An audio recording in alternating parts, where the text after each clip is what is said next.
পুরো টাঙ্গাইলবাসীকে আমি ঈদ মোবারক জানাচ্ছি। আমার নির্বাচনী এলাকা বাসাইল সখীপুরবাসীকে ঈদ মোবারক জানাচ্ছি। আমাকে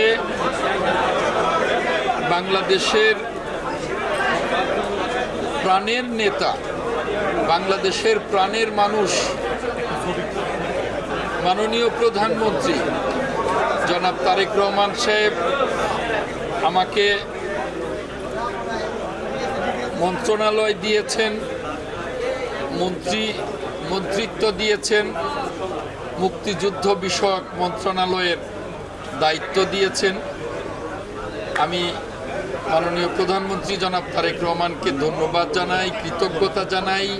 সাথে সাথে বলবো আল্লাহ রাব্বুল আলামিন যেন আমাকে তৌফিক দেন, আমি যেন সততার সাথে, নিষ্ঠার সাথে এই দায়িত্ব পালন করে এই মন্ত্রণালয়ের কাজকে এগিয়ে নিতে পারি। আপনাদের প্রশ্ন, অনেকের প্রশ্ন, এই মন্ত্রণালয়ে অনেক কিছু শুনি যে এই মন্ত্রণালয়ে যে অর্থাৎ মুক্তিযুদ্ধের তালিকা নিয়ে অনেক প্রশ্ন আছে। অনেকের প্রশ্ন যে রাজাকারের তালিকা এখনো হয়েছে কিনা বা হয়নি কেন, বা হয়ে থাকলে কেমন হয়েছে। আমি এই প্রশ্নগুলোর আসলেই সঠিক জবাব এখনই দিতে পারবো না, কারণ কেবলই মাননীয় প্রধানমন্ত্রী আমাকে দায়িত্ব দিয়েছেন। আমি মাত্র 2 দিন অফিস করেছি। আমার এ নিয়ে অনেক কাজ করবার আছে। তারপরে এই সম্পর্কে আমি নিজেও জানবো, আপনাদেরকেও জানাতে পারবো।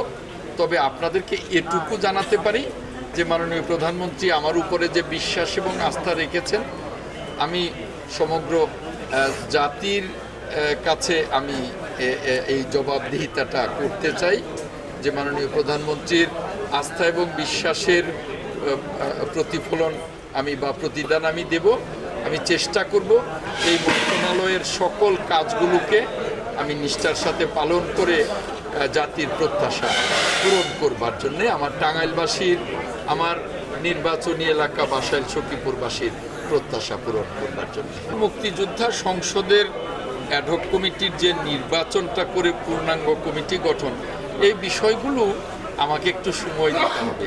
আমি কেবলই তো দায়িত্বটা পেয়েছি। আমি সকল কিছুকেই বাংলাদেশ, গণতান্ত্রিক বাংলাদেশের যাত্রা শুরু করেছে মাননীয় প্রধানমন্ত্রী জনাব তারেক রহমানের নেতৃত্বে। আমরা সকলেই গণতন্ত্রের জন্যে অতীতে অনেক আন্দোলন, সংগ্রাম, অনেক ত্যাগ, অনেক রক্ত দিয়েছি। আগামীতে যেহেতু বিএনপি 18 বছর এই গণতন্ত্রের জন্যেই সংগ্রাম করেছে মাননীয় প্রধানমন্ত্রীর নেতৃত্বে, আমাদের প্রয়াত নেত্রী, দেশনেত্রী, আপসহীন নেত্রী, বাংলাদেশের মহান অভিভাবক, গণতন্ত্রের মাতা দেশনেত্রী ম্যাডাম খালেদা জিয়ার নেতৃত্বে আমরা আন্দোলন করেছি। তাই প্রত্যেকটা কমিটি গণতান্ত্রিক হোক, এই মুক্তিযোদ্ধা কমান্ড কাউন্সিলও গণতান্ত্রিকভাবে হোক, সেটা তো নিশ্চয়ই আমরা চাই। কিন্তু সেজন্যে আমাকে সময় দিতে হবে। আমি এ নিয়ে কাজ করছি। এটা এখনই কেবলই যেহেতু দায়িত্ব পেয়েছি, এখনই আমি পরিপূর্ণ কিছুরই আজকে জবাব দিতে পারবো না। আস্তে আস্তে কাজ করব এবং আস্তে আস্তে সকল প্রশ্নেরই জবাব আপনারা পেয়ে যাবেন। দেখুন, মহান মুক্তিযুদ্ধের মাধ্যমে আমাদের বাংলাদেশ, সেখানে মুক্তিযোদ্ধা মন্ত্রণালয় মুক্তিযোদ্ধাদের নিয়ে কাজ করে এবং 24-এর যে গণ অভ্যুত্থান, সেই গণ অভ্যুত্থানটাও যে যারা গণ অভ্যুত্থানে যারা শহীদ হয়েছেন, যারা পঙ্গু হয়েছেন, তাদের বিষয়েও মুক্তিযোদ্ধা মন্ত্রণালয় কাজ করছে এবং তাদের বিষয়েও আমরা খুবই আন্তরিক।